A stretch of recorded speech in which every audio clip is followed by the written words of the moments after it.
My partner of 6 years outright refused my proposal with both our families present. Not a single one of them realizes I'm 2 months pregnant.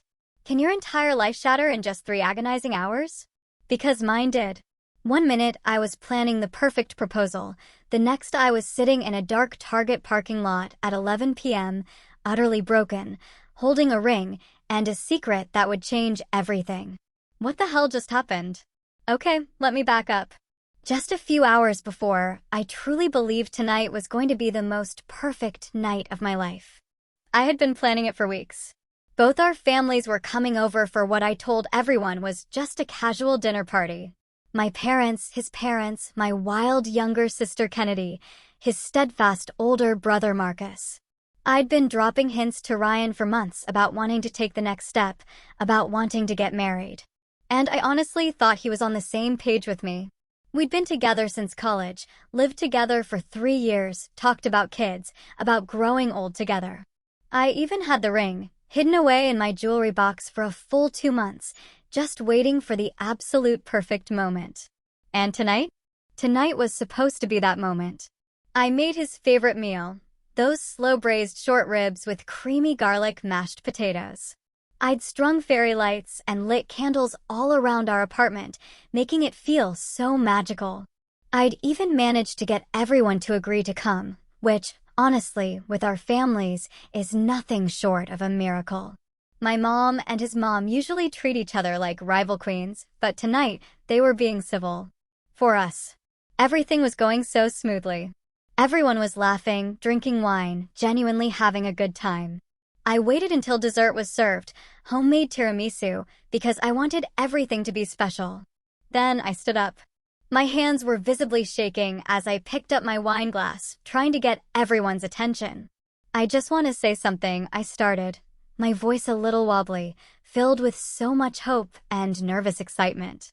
Ryan, honey, we've been together for 6 amazing years. And you're my best friend, my partner, my everything.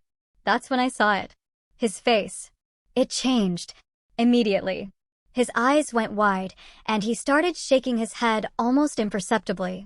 But I was already kneeling down, my heart pounding, pulling out the velvet ring box. Will you marry me? The silence that followed was so deafening, it felt like it swallowed the entire room. Ryan didn't look happy. He didn't look surprised. He didn't look emotional at all. He looked horrified. Actually, truly horrified. Amber, he said quietly, his voice tight, barely above a whisper. Can we talk in private? Just answer the question, honey, his mom, Linda, chirped nervously, trying to smooth things over. I can't do this, Ryan said, standing up so fast his chair screeched against the hardwood floor. I'm sorry, I can't. And then he just walked out, grabbed his jacket from the hook by the door, and left his own apartment. I was still there, on one knee, holding that velvet box, feeling the crushing weight of 8 pairs of eyes on me, watching my world fall apart. My mom rushed over, murmuring, trying to help me up. My sister Kennedy immediately started crying. Ryan's mom looked like she wanted the floor to just swallow her whole. His dad cleared his throat, mumbled something about giving us space, and within 20 minutes, everyone was gone. They hugged me, said kind things I barely remember, and shuffled out into the night. I was left completely alone in an apartment that just hours ago was filled with laughter and love. Now it was just silence.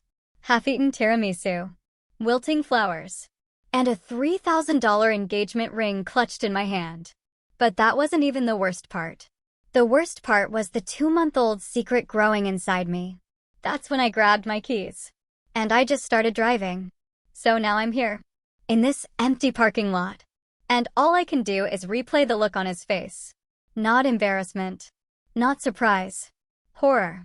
Like I'd asked him to do something absolutely unspeakable. My phone kept buzzing nonstop. Texts from Kennedy, frantic calls from my mom, even a message from Ryan's brother, Marcus. But nothing. Absolutely nothing from Ryan. I finally opened Kennedy's messages. Where are you? Mom is freaking out. Please just tell me you're okay. Amber, seriously, call me. I typed back, I'm fine. Need some time. Then I opened Marcus's message, which honestly surprised me because we weren't super close. Hey, I'm really sorry about tonight. My brother is an idiot. Are you okay? I didn't respond to that one. The last message was from Ryan's mom, Linda. Amber, sweetheart, please know that I love you and this isn't about you. Ryan has been going through something. Call me when you're ready. Going through something? I scoffed out loud in my car. We lived together. We shared a bed every single night. How could he possibly be going through something so big that I knew nothing about it? I knew I couldn't stay there. I needed to go somewhere I could actually think. The one place I knew I could find clarity, my best friend Natalie's house.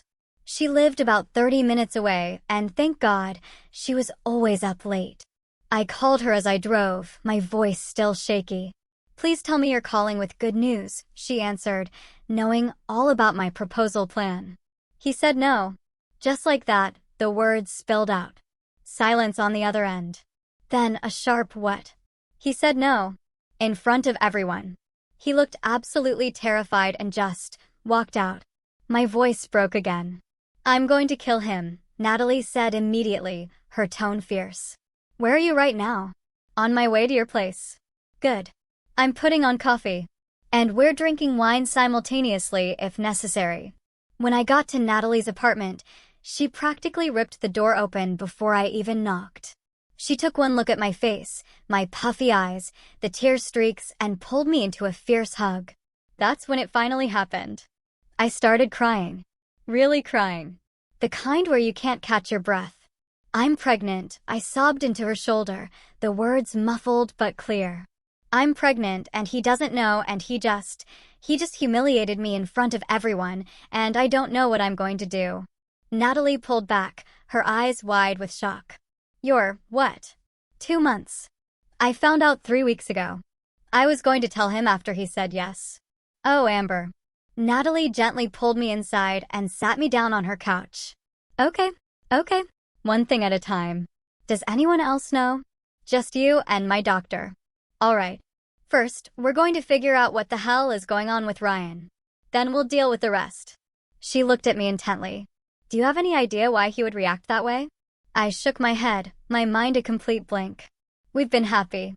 At least, I thought we were. We talked about marriage all the time. Then it hit me. He showed me rings online last month. He showed you rings? She asked, baffled. Yes. We talked about what kind I liked, what metals, everything. That's why I thought it was okay to propose to him. I thought we were on the same page. Natalie got up and poured us both coffee. She made mine decaf without even asking. She was always so thoughtful like that. Maybe he wanted to be the one to propose? Some guys are weird about that. Then he should have done it already. I said bitterly, my voice rising. And even if that was it, you don't just walk out. You don't humiliate someone like that. You're right, Natalie conceded, sitting back down. That was cruel. She took a sip of her coffee. Have you tried calling him? No. He hasn't called me either. Maybe you should get some answers. I pulled out my phone and stared at Ryan's contact. His photo was from last summer. We'd gone hiking, and he was laughing at something stupid I'd said, his hair messy from the wind. We looked so happy. I pressed call. It rang 4 times before going to voicemail. I tried again. Same thing. He's ignoring me, I said, my voice hollow, feeling a fresh wave of despair. Or his phone died, Natalie offered, but we both knew that wasn't true. I stayed at Natalie's that night.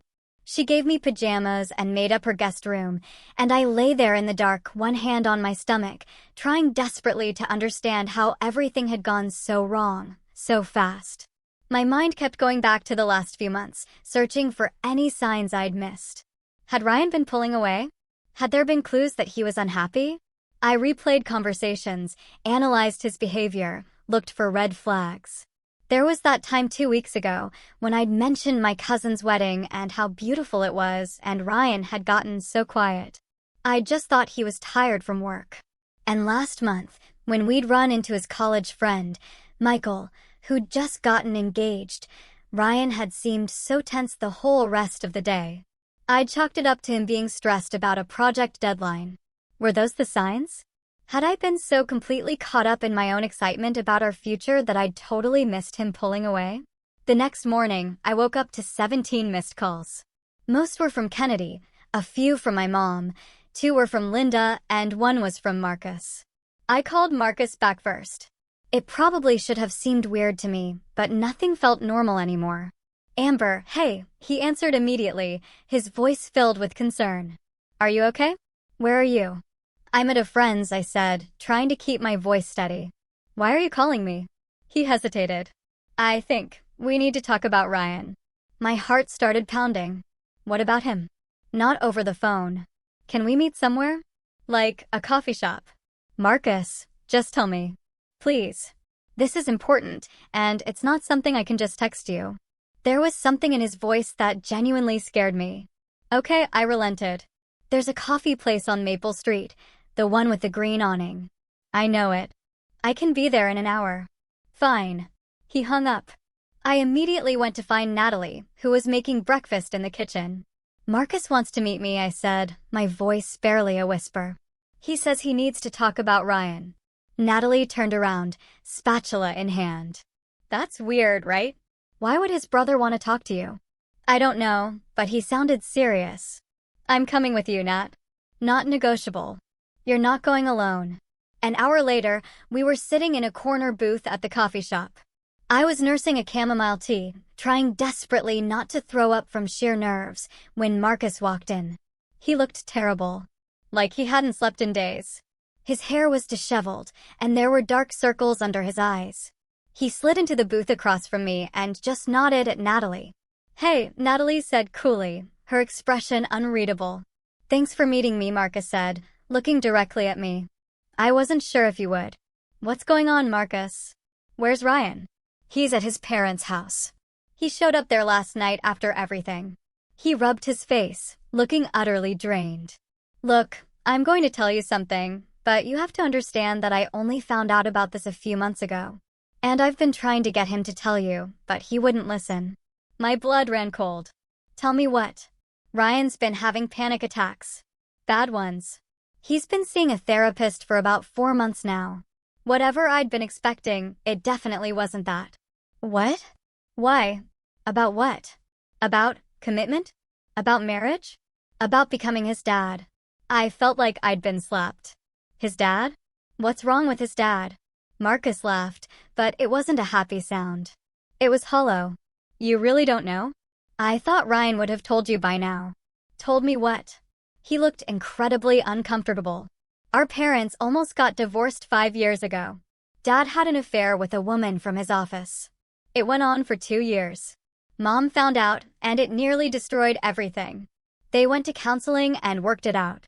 But Ryan, he took it really hard. He worshipped Dad. Finding out he was capable of that kind of betrayal really messed him up. I sat back, my mind reeling. 5 years ago. I'd been dating Ryan for a year at that point. I remembered him being distant for a while, but he'd always said it was just stress from work. Why didn't he tell me? Because he was ashamed. He didn't want you to think differently of our family. And at first, I think he thought he could just get over it. But then you guys started getting serious, and the panic attacks started. Every time marriage came up, he'd spiral. So, he's been lying to me? Pretending he wanted to get married when he's actually terrified of it? It's not that simple, Marcus said quickly, trying to defend his brother. He does want to marry you. He loves you. He's just scared he's going to end up like Dad, that he's going to hurt you the same way. That's ridiculous, Natalie interjected, her voice sharp. Ryan's not his father. He makes his own choices. I know that. You know that, Marcus said, looking defeated. But trauma doesn't work that way. I felt tears burning in my eyes again. He should have told me, Marcus. We could have worked through it together. I know. I told him that multiple times. He was supposed to talk to you about it last month, but he kept chickening out. So instead, I said, my voice dripping with ice, he just humiliated me in front of our entire family. Marcus winced. That wasn't supposed to happen. He panicked. I'm not defending him.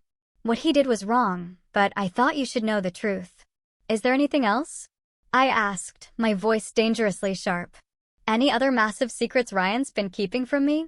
Marcus hesitated, and my stomach dropped. What? I demanded, my breath catching in my throat. It's not a secret exactly, more like something he's been struggling with that he hasn't told you about. Marcus, I swear to God. He's been having nightmares about the wedding. About standing at the altar and then just walking away, leaving you there. He wakes up in a cold sweat sometimes. I know because he called me at 3 in the morning a few weeks ago, completely panicked. I felt sick. He called you, but he couldn't talk to me. He didn't want to worry you. He thought he could work through it with his therapist before it became a problem. Well, it became a problem, I said bitterly, standing up abruptly. I need air. I walked outside and Natalie followed me, her hand resting gently on my back. We stood on the sidewalk while I tried to process everything. He's been in therapy for 4 months, I said to no one in particular, the words tasting like ash in my mouth. For months, and he never said a word. He's been having nightmares about leaving me at the altar, and he never thought to mention it. Amber, Natalie said gently, pulling me out of my spiraling thoughts. What do you want to do? That's when it hit me. The question I'd been avoiding since last night. What did I want to do? I was pregnant with Ryan's baby. We lived together. We'd built a life together. But he'd kept this enormous secret from me. Let me propose without warning me how he'd react, and then abandoned me without any explanation. I need to talk to him, I said finally, the words feeling heavy on my tongue. Face to face. Are you sure you're ready? No. But I don't have a choice. I pulled out my phone and texted Ryan. We need to talk today. He responded within seconds. I know. Can you come to my parents' house? Something about that felt wrong. Like it was his comfort zone, not mine. No. Neutral territory. The park by the lake. 1 hour. Okay. I went back inside and told Marcus. He nodded. I'll tell him. And Amber, for what it's worth, I really am sorry. I should have pushed him harder to tell you. Yeah, I said, unable to hide the bitterness. You should have. Natalie drove me to the park. She offered to wait in the car, but I told her to go home. I needed to do this alone. Ryan was already there when I arrived, sitting on a bench overlooking the water. He stood up when he saw me, and for a second, we just stared at each other across the empty park. He looked awful. His eyes were bloodshot, and he was still wearing the same clothes from last night. Hi, he said softly, his voice full of remorse. Hi, I responded, my voice flat. I'm sorry. Don't. I held up my hand, stopping him cold. Don't start with sorry. Start with the truth. He nodded and sat back down. I sat next to him, keeping a careful, deliberate distance between us. Marcus told you, he said, not a question, just a statement of fact. He did. But I want to hear it from you. All of it. Ryan took a deep, shaky breath. When I found out about my dad's affair, something just broke in me. I stopped believing in forever, in promises, in the idea that people actually keep their vows. I watched my mom fall apart, watched my dad lie straight to her face for 2 years, and I realized that everyone's capable of that, including me. So, you decided we couldn't get married because you might cheat on me? I asked, my voice rising in disbelief. I decided we couldn't get married because I refused to put you through what my dad put my mom through. What if I get bored? What if I meet someone else? What if 20 years from now I do something unforgivable? Ryan, that's not how life works. I cut him off, frustrated. You can't control the future. I know that. That's what my therapist keeps saying. But knowing it and believing it are 2 different things. He turned to look at me, and his eyes were red-rimmed. When you got down on one knee last night, I had a full-blown panic attack. I couldn't breathe. All I could think about was how I was going to fail you, how I was going to destroy you eventually. And I ran. I know that makes me a coward. It does, I said, my voice harder than I intended, my pain still raw. But you know what makes you an even bigger coward? Not telling me any of this. Letting me think we were on the same page. Letting me plan a proposal and humiliate myself when you could have just been honest. I tried to tell you so many times, he pleaded, his voice cracking. But I didn't want you to leave me. So instead, you made me look like a fool. He flinched. You're right. You're completely right. I handled this in the worst possible way. We sat in silence for a minute, watching ducks paddle across the lake, the quiet amplifying the weight of his words. Marcus told me about the nightmares, too, I said quietly, testing the waters. Ryan's whole body tensed. He shouldn't have. Yes, he should have. Someone needed to be honest with me, since you clearly weren't going to be. How many times, Ryan? How many times did you wake up in a cold sweat, terrified of marrying me, and then roll over and pretend everything was fine? It wasn't like that, he insisted, running his hands through his hair. The nightmares weren't about not wanting to marry you. They were about failing you. There's a difference. Is there? I scoffed. Because from where I'm sitting, it all feels the same. Ryan ran his hands through his hair again, a gesture I'd seen 1,000 times when he was truly stressed. I love you more than anything in this world. That's never been in question. But I'm so scared of turning into my father that I've been paralyzing myself. And my therapist keeps telling me that by not dealing with my fear, I'm actually creating the exact situation I'm afraid of. Pushing you away, hurting you, destroying our relationship. Your therapist is right, I said simply. I know. Do you love me? I asked quietly, looking out at the water. More than anything. Then why does that feel like a lie right now? It's not a lie, Amber. I love you so much it scares me. That's the whole problem. I turned to face him fully, taking another deep breath. I need to tell you something.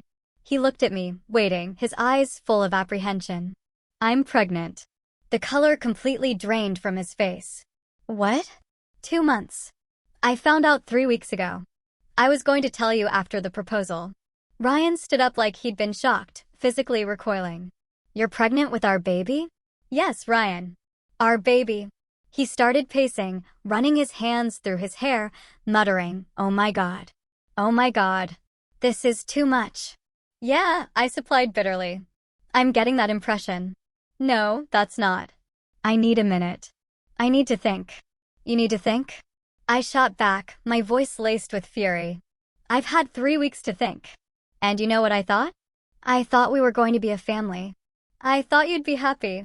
I thought we'd figure it out together, but clearly, I was wrong about everything. Amber, please, he pleaded. No. I stood up too, mirroring his intensity. You don't get to do this, Ryan.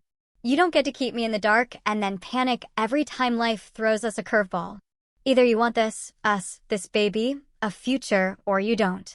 And you need to figure that out right now because I'm not going to spend the next 7 months waiting for you to run away again. I want it, he said desperately, his eyes wide. I want all of it. I'm just terrified. So am I. I countered, feeling tears well up again. Do you think I'm not scared? I'm 28 years old, I make $45,000 a year, and I'm about to be responsible for an entire human life. I'm scared, but I'm not running away. Because you're braver than me. No, because I trust myself. And I thought I could trust you. His face crumpled. I've ruined everything, haven't I? I wanted to say yes. I wanted to make him hurt the way I was hurting.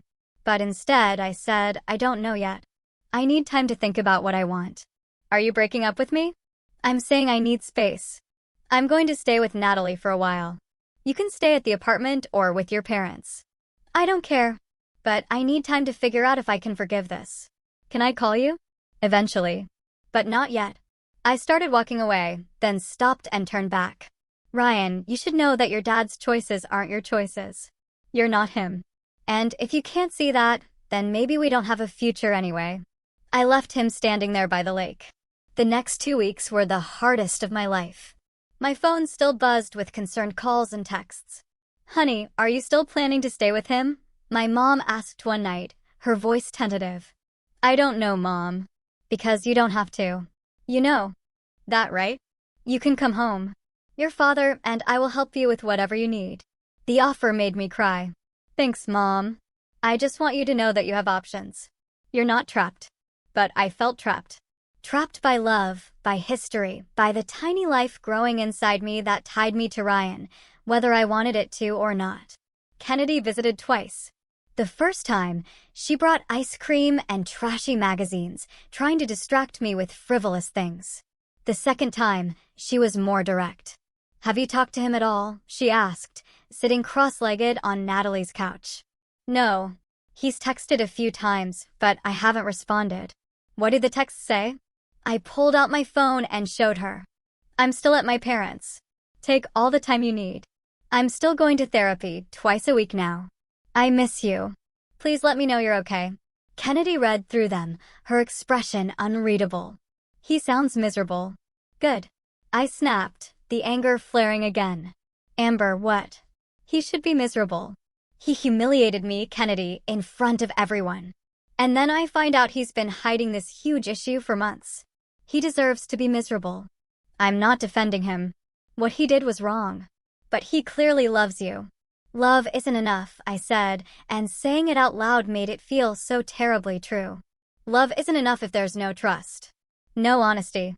Kennedy was quiet for a moment. Are you going to tell him about the baby? I already did. That day at the park.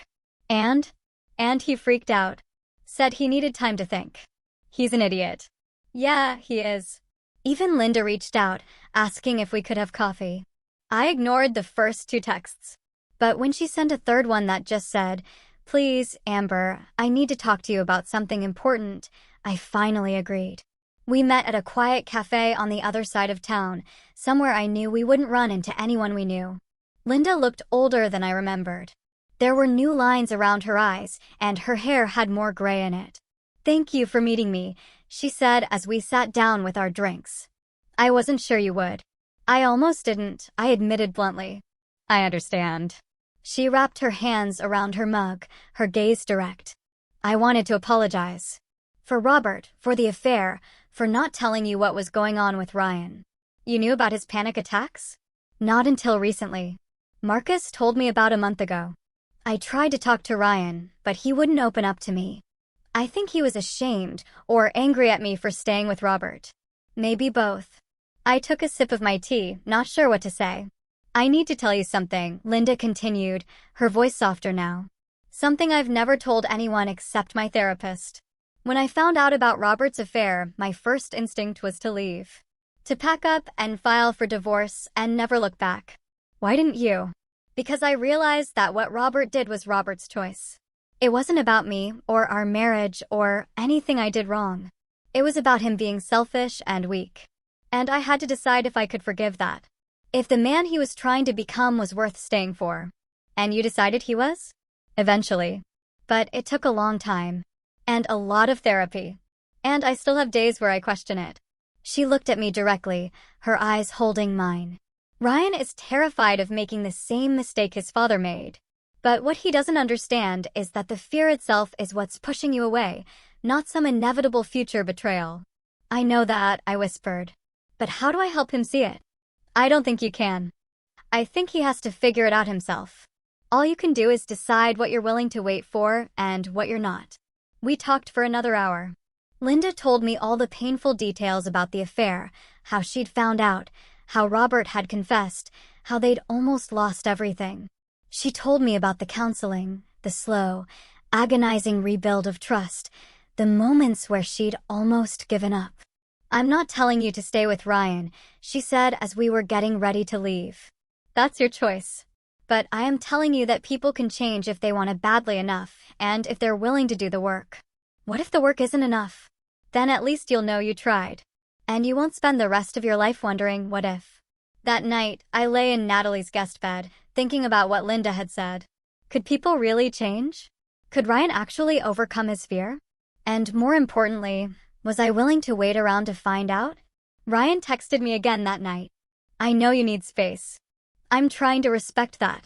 But I need you to know that I'm not giving up on us. On our future. On our family.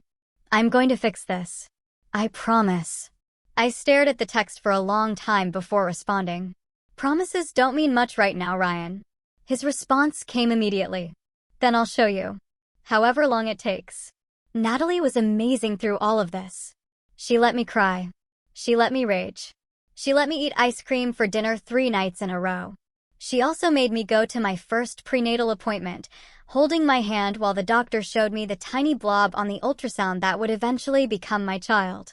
"Do you want to know the father's name for the records?" the doctor asked gently. I hesitated, then gave Ryan's information. Whatever happened between us, he deserved to be listed as the father.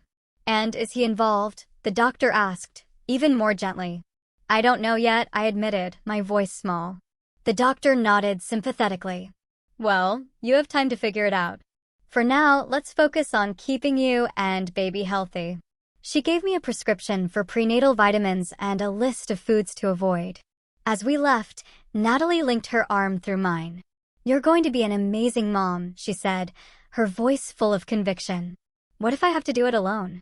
Then you'll do it alone, and you'll still be amazing. But I don't think you will be alone. My bet is Ryan pulls his head out of his butt and shows up. And if he doesn't, then he's an idiot who doesn't deserve you. One night, about 16 days after the proposal disaster, I was lying in Natalie's guest bed, scrolling through old photos of Ryan and me on my phone. I don't know why I was torturing myself like that, but I couldn't stop. There we were at Kennedy's college graduation, his arm around my shoulders. There we were on Halloween, dressed as characters from a movie we loved. There we were on a random Tuesday, making goofy faces at the camera while cooking dinner. We looked happy. We looked like people who were building something real. Then I came across a video I'd completely forgotten about. It was from our second anniversary. We'd gone to a cabin in the mountains, and I'd set my phone on the table to record us making dinner together. In the video, Ryan was chopping vegetables while I stirred something on the stove. We were laughing about something, and then he'd stopped what he was doing and come up behind me, wrapping his arms around my waist. I love you, he'd said into my hair, so soft and genuine. I love you, too, I'd responded, leaning back into him. I'm going to marry you someday, Amber Thompson. Oh yeah? Yeah. When I figure out how to make a proposal as perfect as you deserve. I turned in his arms and kissed him. I don't need perfect. I just need you. The video ended, and I was crying again. He'd said he wanted to marry me. For years ago, he'd said those exact words. So, what had changed? When had his father's affair become this insurmountable obstacle? My phone buzzed with a text from Marcus. Can I send you something? It's from Ryan, but he asked me to pass it along since he didn't want to overwhelm you. I stared at the message for a long time before responding, okay. A minute later, a video file came through. I almost didn't open it, but curiosity got the better of me. The video was of Ryan sitting in what looked like his childhood bedroom at his parents' house. He looked utterly exhausted. Hi, Amber, he started, his voice rough, hoarse. I know you said you needed space, and I'm trying to respect that. But I needed to tell you some things, and I couldn't do it in a text. So, I'm sending this through Marcus, because at least that way you can watch it if and when you're ready. First, I'm sorry. Not just for the proposal, but for everything.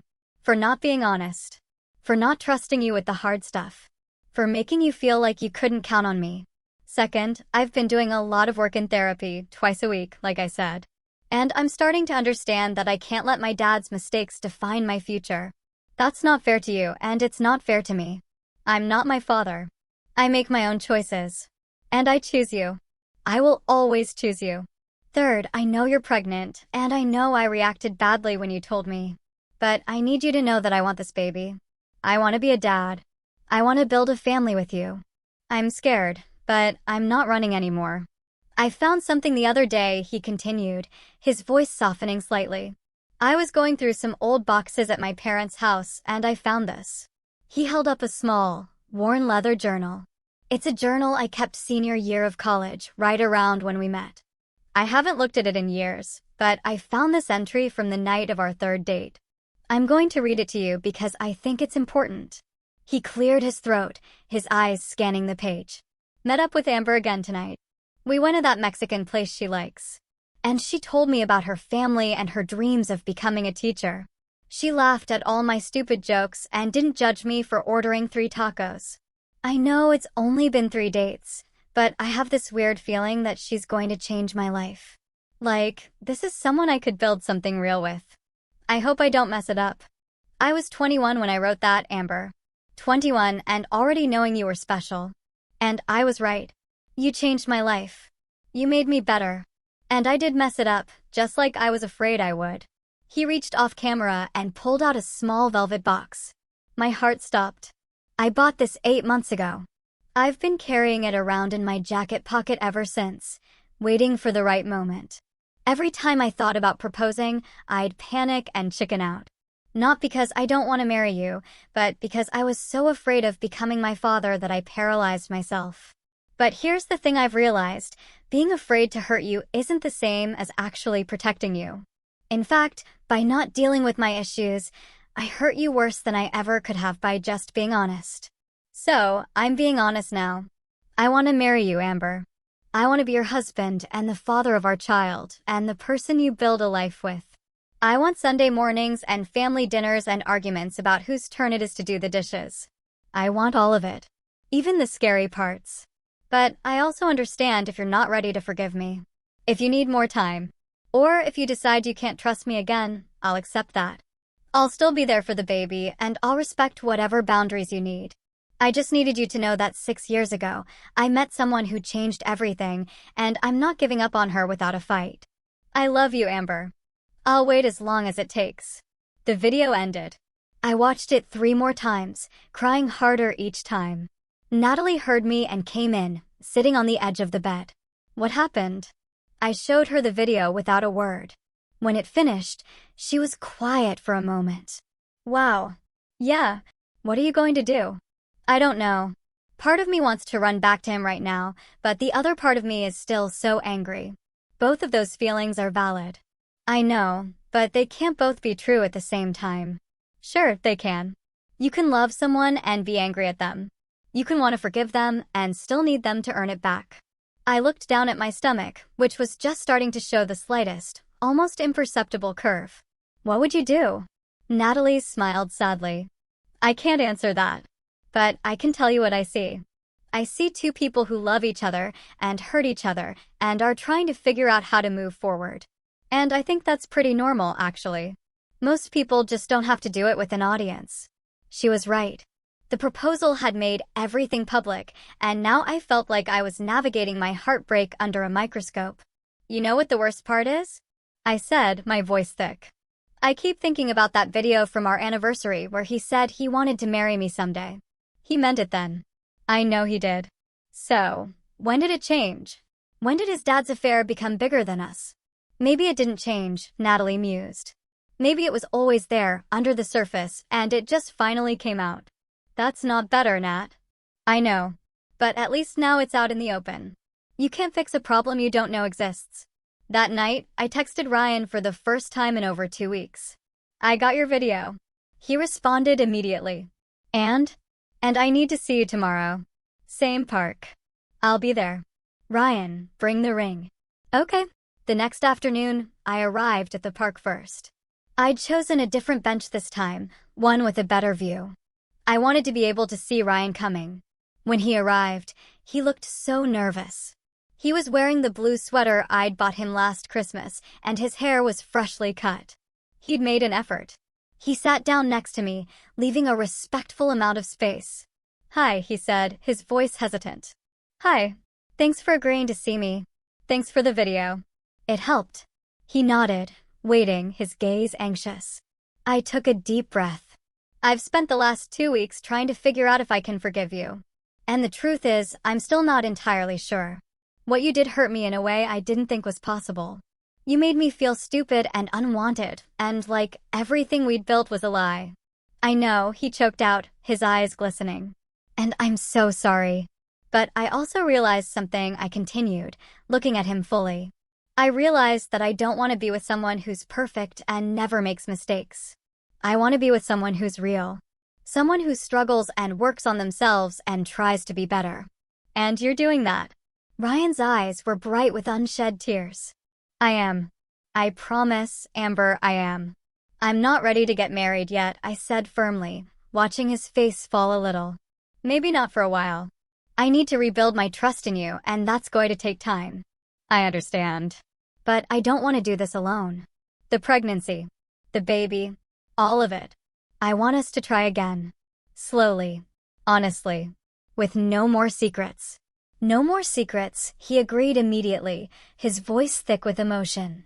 I swear. And I need you to keep going to therapy for yourself, not just for me. I will. I promise. I reached over and took his hand. It felt both familiar and strangely new. We're not going back to the way things were. We can't. But maybe we can build something new. Something stronger. I'd like that. Show me the ring. He pulled out the velvet box with shaking hands and opened it. Inside was a simple platinum band with a single princess-cut diamond. It was exactly what I would have chosen. It's beautiful, I whispered. I spent 3 months looking for the right one. I took the box from him and closed it, then handed it back. Put it away. When the time is right, we'll know. And maybe next time, you'll be the one proposing. He smiled through his tears, a genuine, hopeful smile. Deal? Deal. I'm staying at Natalie's for another week. Then I'll come home. But we're sleeping in separate rooms until I'm ready. Whatever you need. And you're coming to my next prenatal appointment. It's on Thursday. I'll be there. I leaned my head on his shoulder, and he wrapped his arm around me carefully, like I might break. We sat like that for a long time, watching the sun set over the lake, the quiet feeling less heavy now. We're going to be okay, I said eventually, though I wasn't entirely sure if I was trying to convince him or myself.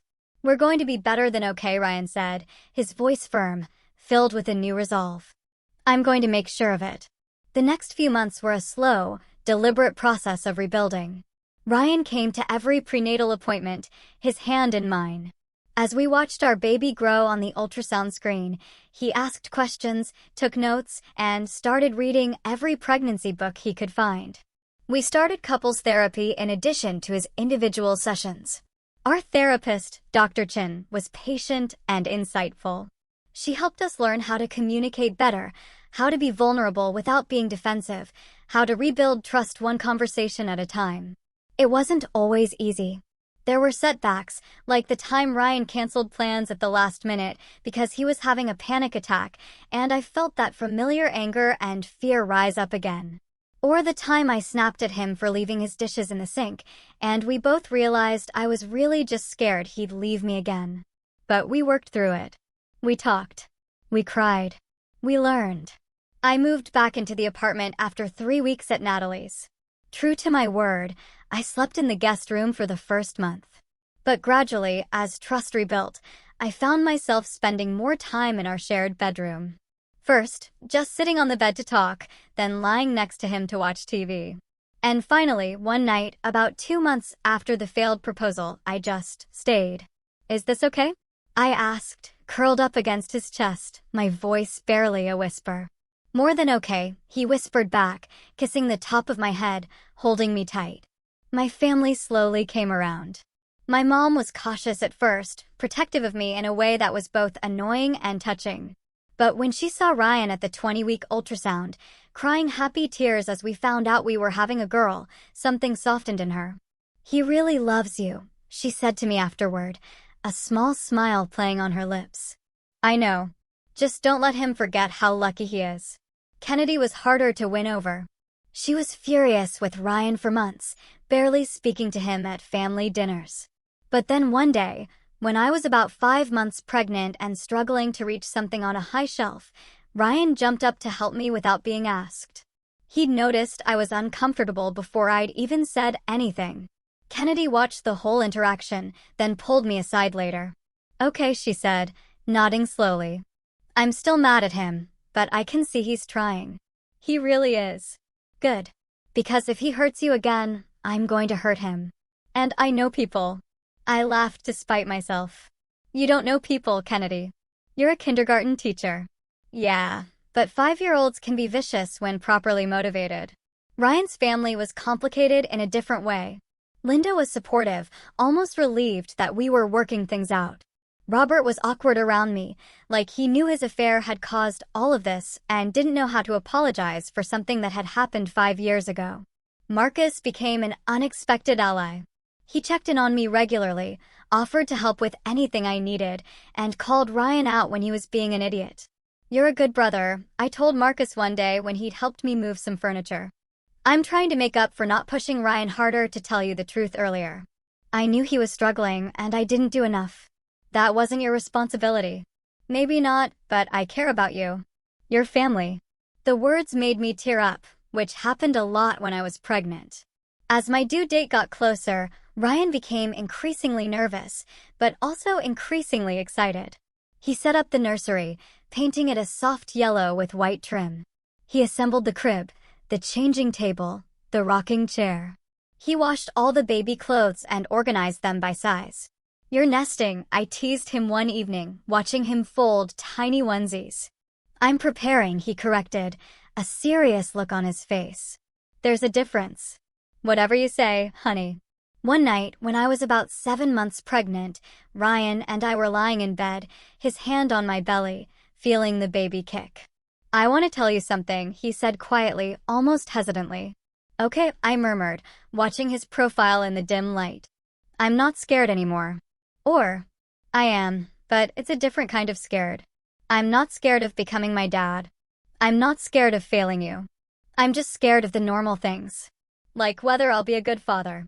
Whether I'll know what to do when she cries. Whether I'll mess her up somehow." "That's normal parent fear," I said, squeezing his hand. "Everyone has that." "I know. And it feels so much better than the other fear. Because this fear means I get to have you. I get to have our daughter. I get to have this life we're building." The other fear was trying to protect me from something that wasn't real. This fear is about something that is real. And that's worth being scared for. I turned to face him fully, a lump in my throat. "I'm proud of you, Ryan. For doing the work. For not giving up. I couldn't give up on you. You're everything."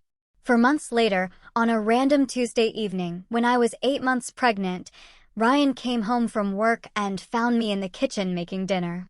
My belly was huge now, and I was constantly uncomfortable. But I was happy. We'd been rebuilding slowly. Therapy sessions, both individual and couples. Long, honest conversations about fears and expectations. Small moments of normalcy that added up to something that finally felt like trust again. "Amber," Ryan said, and something in his voice made me turn around. He was on one knee. Right there in our kitchen. The same velvet box in his hand. "I know we said we'd wait," he started, his eyes shining. "And if you say no, I'll understand, and I'll wait as long as you need." But I couldn't wait anymore. Not because I'm impatient, but because I've realized something. Every day I spend with you is the right time. Every moment is the perfect moment, because you're the person I choose, every single day, no matter what. My hands were shaking as I wiped flour on my apron, my heart doing flip-flops in my chest. "Amber Marie Thompson," he continued, his voice steady now. "Will you marry me?" I looked down at him. At this man who had hurt me and healed with me and learned to be honest. Even when it was hard. I thought about the baby growing inside me and the life we were building and how nothing about our story had gone the way I'd planned. And I realized that was okay. "Yes," I said, my voice breaking with emotion and joy. "Yes, I'll marry you." He slid the ring onto my finger, and it fit perfectly. He stood up and kissed me, his hands gentle on my face. "I love you," he whispered. "I love you too," I whispered back, a fierce warmth filling my chest. "But if you ever walk out on me again, I'm keeping the ring and the baby and the apartment." He laughed, the sound watery with emotion. "Noted." That night, we called our families. My mom cried happy tears. Kennedy screamed so loud I had to hold the phone away from my ear. Linda and Robert were thrilled, and Marcus texted me privately. "Told you he'd get his act together." "Thank you," I texted back. "For everything. For telling me the truth. For being there," he replied. "Always." 3 weeks later, at exactly 2:47 in the morning, my water broke. Ryan shot out of bed like he'd been electrocuted. Okay, it's happening. The bag is in the closet. Your phone is charging. Keys are on the hook. I'm going to. Ryan. Breathe. Right. Breathing. I can do that." He took a deep, shaky breath. "Are you okay? Does it hurt? Should I call the doctor?" "Yes, call Dr. Martinez." "And yes, it hurts, but I'm okay." The next 12 hours were a blur of contractions, hospital rooms, ice chips, and Ryan holding my hand through all of it. He didn't panic. He didn't leave. He was exactly who I needed him to be. At 2:13 p.m., Emma Rose came into the world, screaming at the top of her tiny lungs. "She's perfect," Ryan said, crying openly as the nurse placed her on my chest. "You're both perfect." I looked down at our daughter. Her tiny fingers, her scrunched-up face, her dark hair matted against her head. And I felt something shift inside me. All the pain of the past year, all the heartbreak and fear and uncertainty suddenly felt worth it. "Hi, baby girl," I whispered, tears streaming down my face. "We're your parents. We're going to mess up sometimes, but we're going to love you so much." Ryan leaned in and kissed Emma's forehead, then mine. "We're a family," he said, his voice full of wonder. "We're a family," I agreed, my heart overflowing. Over the next few days, as we adjusted to life with a newborn, I had time to reflect on everything that had happened. The failed proposal that had felt like the end of the world, the weeks of heartbreak and anger, the slow process of rebuilding trust. "Do you ever regret it?" Ryan asked one night, when we were both exhausted from middle-of-the-night feedings. "Staying with me? Giving me another chance?" I looked at him, holding Emma, rocking her gently while she fussed. And I knew the answer with absolute certainty. No, because this right here, right now, is exactly where I'm supposed to be. Even after everything I put you through, even after. Because we're stronger now. We know how to be honest with each other, even when it's hard. We know how to fight for us. That's worth more than an easy relationship that never gets tested. I smiled, tears in his eyes again. "When did you get so wise?" "Probably around the time I proposed to someone who ran away." That was humbling. We both laughed, and Emma stirred in Ryan's arms, making the little squeaking sound that meant she was about to wake up. "Speaking of proposals," I said, "we need to figure out when we're actually getting married, because I'm not walking down an aisle until I fit back into my normal clothes." "We can wait as long as you want," he said, his eyes serious. "I'm not going anywhere." "I know. That's why I said yes." We got married 6 months later, on a Saturday in October, when the leaves were turning gold and the air had that perfect autumn chill. It was a small ceremony in that same park by the lake, with just our immediate families and closest friends. I wore a simple white dress that Natalie had helped me pick out, and Ryan wore the navy suit he looked so handsome in. Emma, who was 6 months old by then, wore a tiny white dress and slept through most of the ceremony in Natalie's arms. When the officiant asked if anyone objected, Kennedy jokingly raised her hand, and everyone laughed. Even Kennedy was laughing. "I'm kidding," she called out, grinning. "They're disgustingly in love." "Proceed." Ryan's vows made me cry. He talked about second chances and learning to be brave, and how grateful he was that I hadn't given up on him. He promised to be honest, to keep working on himself, to be the partner and father we deserved. My vows were simpler. I promised to keep choosing him every day, even on the hard days. I promised to be patient as he continued to heal. I promised to build a life with him that was messy and real and ours. When the officiant pronounced us husband and wife, Ryan kissed me like we were the only two people in the world. And in that moment, it felt like we were. As we walked back down the aisle together, officially married, with baby Emma in my arms now, I thought about that terrible night when Ryan had walked out on my proposal. It had felt like the end of everything. But it turned out to be the beginning of something real. Something tested and proven and worth fighting for. And maybe, in a strange way, that was the best proposal rejection I could have asked for, because it forced us to be honest. It forced us to do the work. It forced us to build a foundation strong enough to last.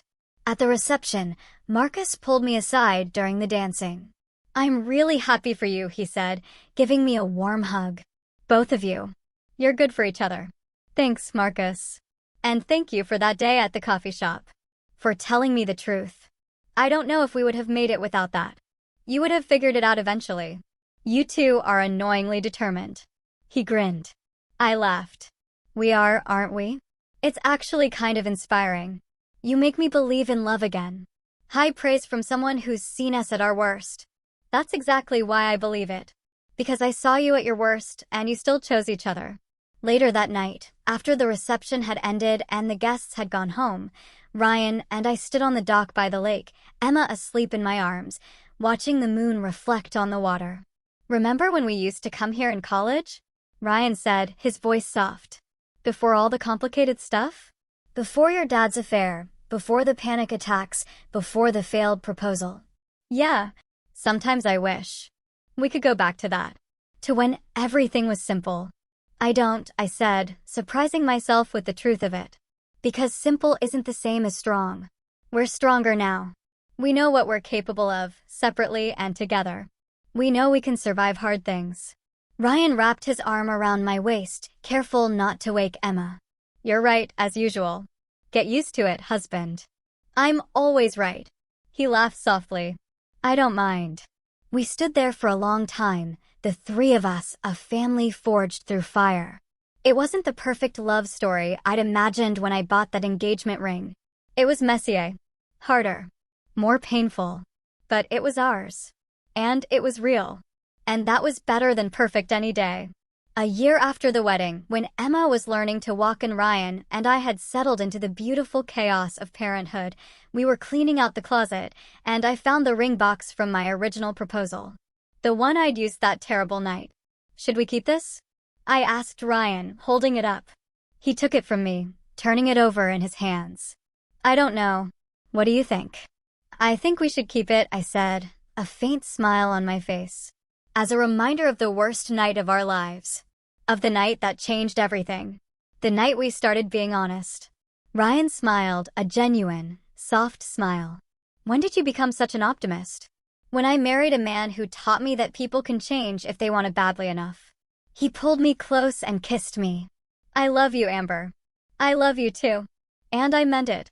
This journey taught me so much about love, fear, and second chances. Our story isn't perfect, but it's ours. And honestly, it made me wonder, what's the hardest truth you've ever had to face in a relationship to make it stronger? Let me know in the comments below.